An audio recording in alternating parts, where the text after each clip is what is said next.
আব্দুল কাদের জিলানী আল গিলানী উনি কি করলেন বাবারা, পিছনের কাতারে চলে আসছে, চিল্লায়ে কন্যা সুবহানাল্লাহ।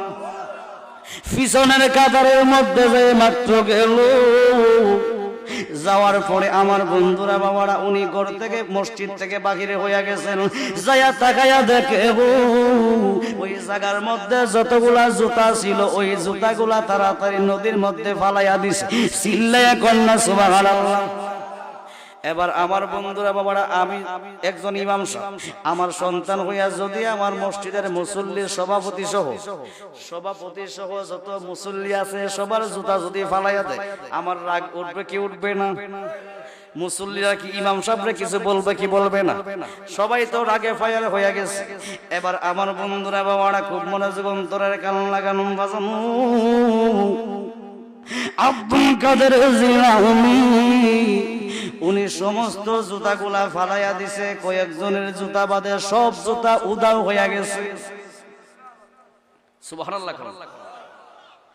এবার যখন নামাজ শেষ হইয়া গেল, মুসল্লিরা একটা চিৎকার দিয়া কয়, জঙ্গি মুসা হুজুর,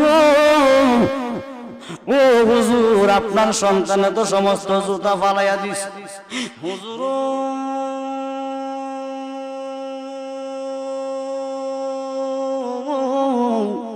হুজুর আপনার সন্তানে তো সকলে জুতা ফালাইয়া দিছে গো হুজুর, এখন কি করা যাইব? সামনে তো এখন জানাজার নামাজও পড়া লাগিব। আবু সালেম মুসা জঙ্গি একটা ডাক দিয়া কয়, আব্দুল কাদের, পরে আব্দুল কাদের তুমি কি জুতা ফালাইছো? মুসলমান তো মিথ্যা কথা বলতে পারে না, কথা কর না কা?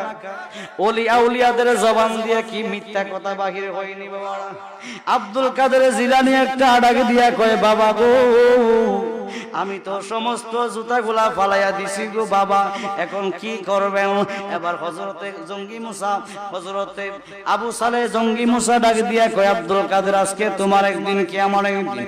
যখন এমন ভাবে দৌড়ানি আরম্ভ করলো বাবারা, কয়েক মিনিট দৌড়ানোর পরে তো আর ফাইতেছে না, যেই মাত্র ফাইতেছে না, এবার আবু সালেহ জঙ্গি মুসা কি করলেন, তাকাইয়া দেখতেছেন জানাজার নামাজের টাইম হইয়া গেছে।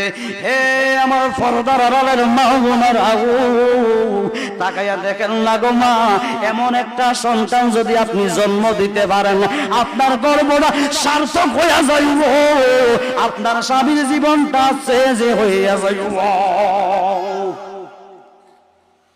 এই জন্য আমার বন্ধুরা বাবারা, ভালো কাজ যদি করে যান, আপনার ঘরের মধ্যে ভালো একটা সন্তান আসবে।